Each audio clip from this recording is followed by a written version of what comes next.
बात करते हैं लिब्रा यानी कि तुला राशि, यानी जो लोग नेचुरली चार्मिंग, बैलेंस और पार्टनरशिप ओरिएंटेड होते हैं। और 2025 में राहु जब आपके पंचम भाव में गोचर कर रहा है तो ये एक ऐसा समय लेकर आ गया है जो आपकी लव लाइफ, क्रिएटिव परसुएट्स और संतान से जुड़े डिसीजंस को हिला देगा और यहीं से नई क्लैरिटी भी देगा।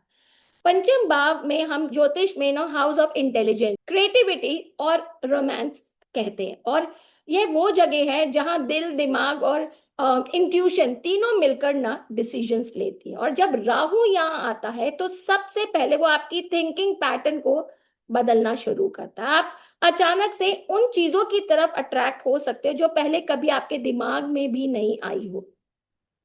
क्योटिक अट्रैक्शन, इंटेंस रोमांस या किसी गलत व्यक्ति की तरफ झुकाव, यह सब राहु के इल्यूजनरी इफेक्ट का हिस्सा हो सकता है।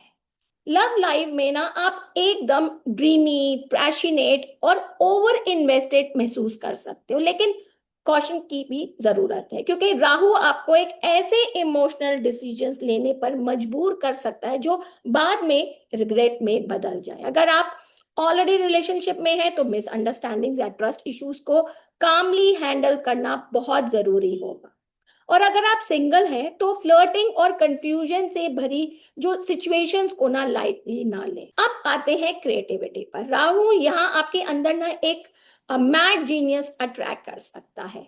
आप कुछ ऐसा क्रिएट करना चाहेंगे जो अलग हो, नया हो, ट्रेंड ब्रेकिंग हो। अगर आप आर्ट, मीडिया, फिल्म या कंटेंट क्रिएशन, टीचिंग या राइटिंग फील्ड में है तो यह समय आपके लिए ब्रेक थ्रू ला सकता है। लेकिन दिक्कत यह है कि आपका जो फोकस है ना कभी कभी स्कैटर्ड हो सकता है। आप शायद हर शाइनी आइडिया के पीछे भाग रहे हो और कोई एक डायरेक्शन चूज करना मुश्किल हो पा रहा है आपको। एकेडमिक या स्टडी से जुड़े लोग जो है ना, वो स्पेशली स्कूल कॉलेज स्टूडेंट जो है, इस ट्रांजिट में ना डिस्ट्रैक्शन से घिरे रह सकते हैं। आपको ना जो सोशल मीडिया या पीयर प्रेशर या अपने गोल से हटने का ना एक रिस्क है, इसलिए डिसिप्लिन और टाइम मैनेजमेंट बहुत क्रूशियल होगा। अब बात करते हैं चिल्ड्रन या संतान से जुड़ी मैटर्स की। तो राहु का 5th हाउस में होने से ना आपको अपने बचपन के बिहेवियर, एजुकेशन और चॉइसेस को लेकर कंफ्यूजन या कंसर्न हो सकता है। लेकिन इस समय उनके साथ कम्युनिकेशन को स्ट्रांग बनाना ही सबसे बड़ी रेमेडी होगी। अवॉइड कंपैरिजन और उन्हें गाइडेंस देना लर्निंग अप्रोच में होना चाहिए, ना कि कंट्रोल में। चैलेंजेस क्या है? देखिए, लव लाइफ में इल्यूजन और रॉन्ग जजमेंट्स, कंफ्यूज्ड करियर और एकेडमिक चॉइसेस, ऐसे टाइम पर ना जो क्रिएटिविटी में ओवर थिंकिंग और स्कैटर्ड फोकस भी हो सकता है। संतान को लेकर ओवर कंसर्न या मिसकम्युनिकेशन। तो इस टाइम पे रेमेडी क्या करें?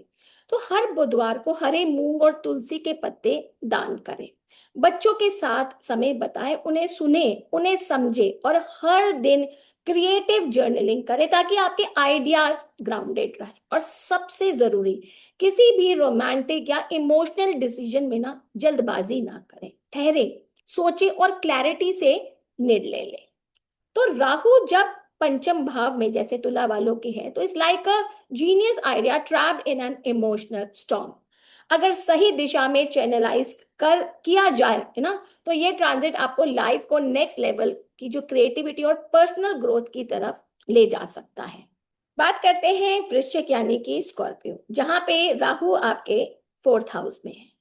स्कॉर्पियो यानी कि इंटेंस, इमोशनल और डीपली ट्रांसफॉर्मेशनल लोग। और 2025 में जब राहु आपके 4th हाउस में है तो घर, गाड़ी, माँ, मेंटल पीस और आपकी इमोशनल फाउंडेशन सभी स्पॉटलाइट में आ चुकी है। 4th हाउस से जुड़े हैं जहां से हम स्टेबिलिटी, कंफर्ट और बिलोंगिंगनेस महसूस करते हैं। और जब यहाँ राहु आता है तो वही फाउंडेशन हिलाने लगती है। सबसे पहली बात करें तो घर परिवार से, तो इस समय पर ना नए घर लेना, किराए पर शिफ्ट होना या रीलोकेशन जैसे बड़े डिसीजंस आ सकते हैं। याद रखिए, राहु चीजों को आसान नहीं बनाता। कोई property related confusion, paper work issues या रियल एस्टेट फ्रॉड जैसे मामलों से बचकर चलना होगा। अगर आप घर बदलना चाह रहे हैं तो डबल, जिसे कहते हैं ना, क्रॉस चेक करें, जल्दी से कोई फैसला ना ले। माँ के साथ संबंध, इमोशनल डिस्टेंस या मिसअंडरस्टैंडिंग को आगे ला सकते हैं। राहु क्रिएट्स इल्यूजन, और हो सकता है आपको लगे कि वो आपको नहीं समझ रही या आप उन्हें, लेकिन इसकी सिंपल रेमेडी है बातचीत। मदर फिगर के साथ बॉन्डिंग बढ़ाना, उनकी बातों को ध्यान से सुनना, यही आपके पीस की होगी। मेंटल पीस और स्टेबिलिटी की बात करें तो राहु इस हाउस में एंजाइटी, रेस्टलेसनेस और ओवर थिंकिंग दे सकता है। आपको ऐसा लग सकता है कि आप एक कंफर्टेबल जगह पर होते हुए भी अंदर से बेचैन है। हर चीज परफेक्ट दिखेगी पर सेटिस्फेक्शन मिसिंग होगी। यह समय आपको फोकस्ड चेंज करने की तरफ भी इंडिकेट कर सकता है, चाहे जॉब हो या सिटी चेंज। लेकिन यहीं से ही आप इमोशनल मेच्योरिटी सीखेंगे। इस समय पर आप समझेंगे कि घर का फिजिकल स्ट्रक्चर नहीं, एक इमोशनल इकोसिस्टम होता है, और राहु आपको यही सिखाएगा कि सच्चा कंफर्ट बाहर नहीं, आपके भीतर है। और इस टाइम पर बात करें करियर और गोल्स की, तो इनडायरेक्ट इम्पैक्ट रहेगा। 4th हाउस से 10th हाउस पर राहु की दृष्टि पड़ेगी। इसका मतलब कि करियर में भी कंफ्यूजन, रैश डिसीजंस या सडन शिफ्ट हो सकता। आपको लगेगा कि जॉब छोड़ दूं या कोई नया काम शुरू करूं, लेकिन ध्यान रहिए ये राहु का इल्यूजन है। सोच समझकर ही मूव करें। इस टाइम पर आप चैलेंजेस जो महसूस करोगे वो होगी इमोशनल इंस्टेबिलिटी, एंजाइटी और मेंटल रेस्टलेसनेस की। घर परिवार में गलत फहमियों की, माँ से दूरी या साइलेंस की दीवार बन जाएगी। प्रॉपर्टी या व्हीकल डील्स में आपको धोखा मिल सकता है। तो रेमेडी क्या करें? सोमवार को चांदी का छोटा सा टुकड़ा अपने पास रखें। हर शुक्रवार माँ को सफेद मिठाई या कोई गिफ्ट है, चाहे सिंबॉलिक ही क्यों ना हो। मेडिटेशन और ग्राउंडिंग रिचुअल्स करें, जैसे रोज 5 मिनट मिट्टी पर चलना या तुलसी के पास बैठना। अपने घर के जो साउथ वेस्ट को ना साफ और क्लटर फ्री रखे, यहां से राहु की शांति शुरू होगी। तो राहु जब चौथे भाव में होता है तो it's about understanding what makes a place truly home, inner security, emotional clarity and conscious connection with your roots. बात करते हैं सेजिटेरियस यानी कि धनु राशि, जिनके लिए राहु 2025 में 3rd हाउस में गोचर कर रहा है। तृतीय भाव क्या होता है? House of courage, communication, siblings और इंट्यूशन और इनिशिएटिव। और जब यहाँ राहु होता है तो ये बोल्ड बनाता है, रिस्क लेने की हिम्मत देता है, लेकिन कभी कभी ओवर कॉन्फिडेंस और इम्पल्सिवनेस भी बढ़ा सकता है। अगर हम बात करें एडवेंचर्स और ओपन माइंडेड राशि धनु की, तो 2025 में जब राहु तीसरे भाव में है तो समझिए कि एक्शन का बटन दब चुका है। ये ट्रांजिट आपके भीतर एक रेस्टलेस एनर्जी, नई सोच और रिबेल एटीट्यूड लेकर आ चुका है। तीसरा भाव यानी कि हमारी communication, self efforts, short travels, marketing, social media और सिबलिंग्स का ये घर है। और इस भाव में राहु आपको नए आइडियाज देगा, लेकिन साथ ही उन आइडियाज को बोल्ड तरीके से एग्जीक्यूट करने की भूख भी। अगर बात करें कम्युनिकेशन की, तो आपकी बातचीत करना जो अंदाज है ना, वो बोल्ड और कभी कभी कंट्रोवर्शियल हो सकता है। सोशल मीडिया पर ओपिनियंस रखना, पॉडकास्ट, कंटेंट क्रिएशन या इन्फ्लुएंसिंग में तेजी से ग्रोथ पॉसिबल है। लेकिन ध्यान रखिए राहु एग्जैजुरेशन करवाता है। ओवर प्रॉमिस या मिसलीडिंग कम्युनिकेशन से बचे, वरना इमेज को नुकसान भी हो सकता है। सिबलिंग के साथ जो रिश्ते हैं ना, कुछ कार्मिक पैटर्न्स एक्टिवेट हो सकते हैं। इधर मिसअंडरस्टैंडिंग हो सकती है या कोई पास रिसेंटमेंट फिर से सिर उठा सकता है। राहु यहाँ हिडन जेलेसी, कंपटीशन या ईगो क्लैशेस क्रिएट कर सकता है, लेकिन अगर आपने समझदारी से हैंडल किया तो एक नया बॉन्डिंग लेवल भी बन सकता है।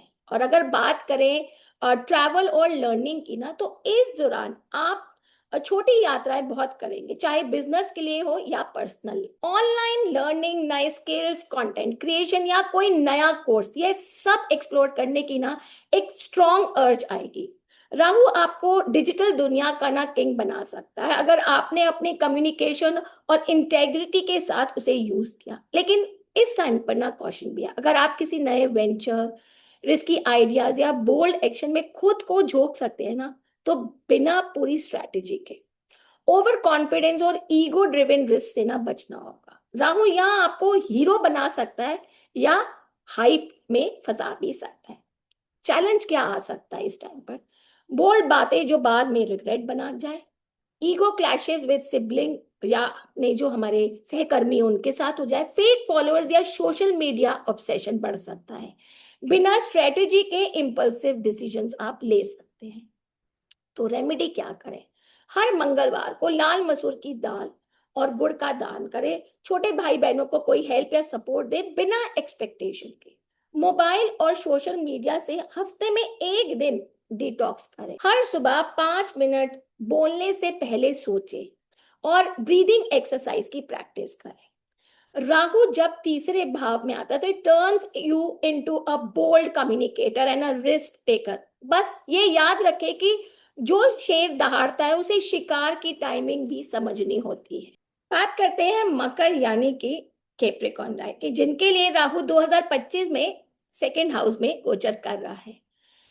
सेकेंड हाउस हम कहते हैं house of wealth, speech, family values और फूड हैबिट्स। और जब यहाँ राहु आता है तो हमारे बोलने के तरीके, पैसे कमाने के नजरिए और पारिवारिक डायनेमिक्स में बदलाव लाता है। कैप्रिकॉर्न यानी कि मकर राशि, जो कि ये राशि है डिसिप्लिन, स्ट्रक्चर और हमेशा रिजल्ट ओरिएंटेड सोच रखने वालों के लिए। तो जब 2025 में राहु सेकेंड हाउस में है तो आपके लिए एक ना फाइनेंशियल ट्रांसफॉर्मेशन फेज अब शुरू हो चुका है। लेकिन ये ट्रांसफॉर्मेशन सिंपल नहीं होगा, इसमें इल्यूजन, टेम्पटेशन और बहुत सी हिडन लेयर्स होंगी।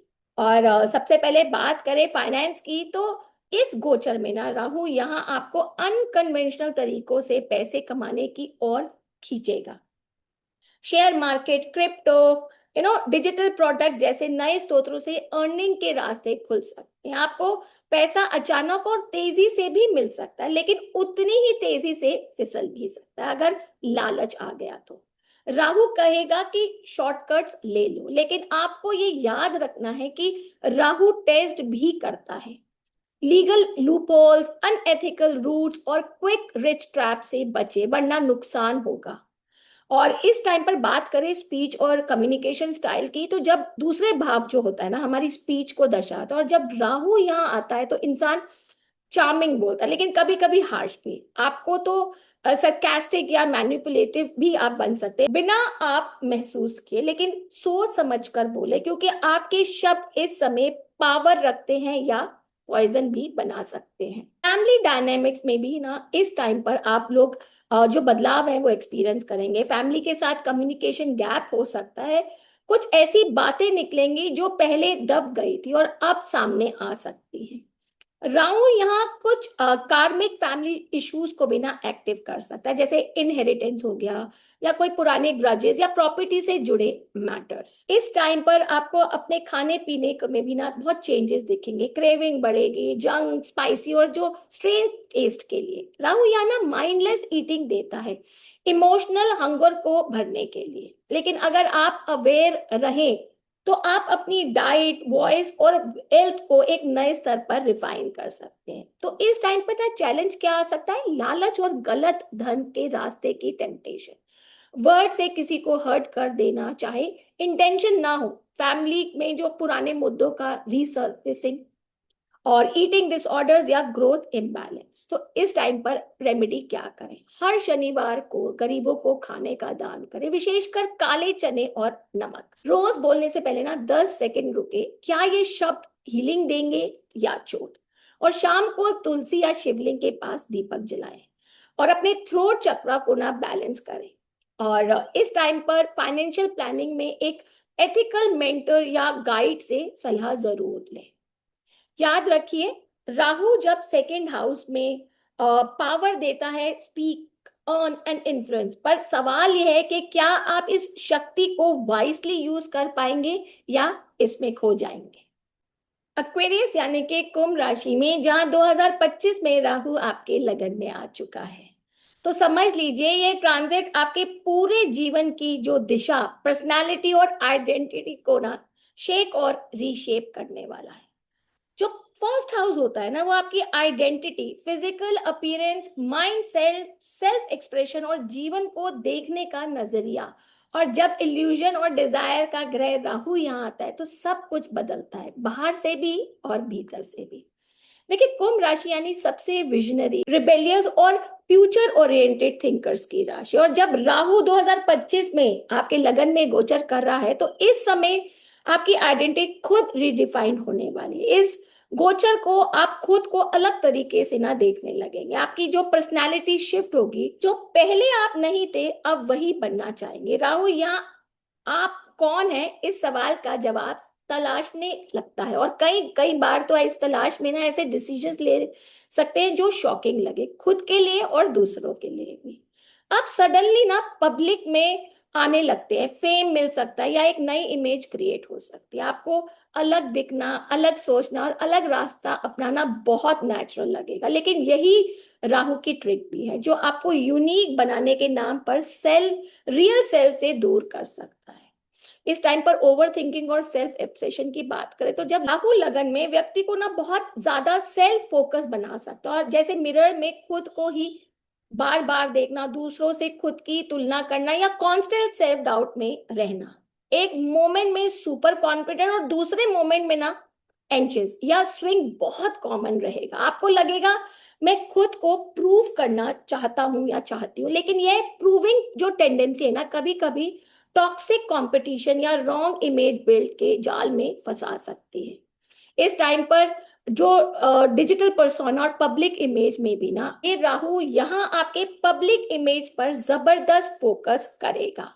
आप सोशल मीडिया पर ना तेजी से ग्रो कर सकते हैं, इन्फ्लुएंसर, क्रिएटर, स्पीकर या कोच बन सकते हैं, लेकिन रियल और रील में अंतर ना भूलें।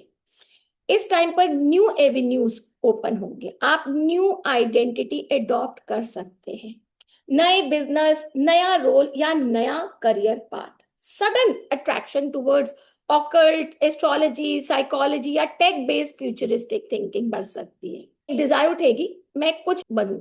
अब जानते हैं मीन यानी कि पाइसेस राशि, जहां 2025 में राहु आपके 12वें भाव में प्रवेश कर चुका है। 12वां भाव यानी कि ये वो घर है जो हमें detachment, foreign land, losses, expenses, isolation और मोक्ष से जोड़ता है। ये भाव सटल है, डीप है और इंटरनल ट्रांसफॉर्मेशन का स्थान है।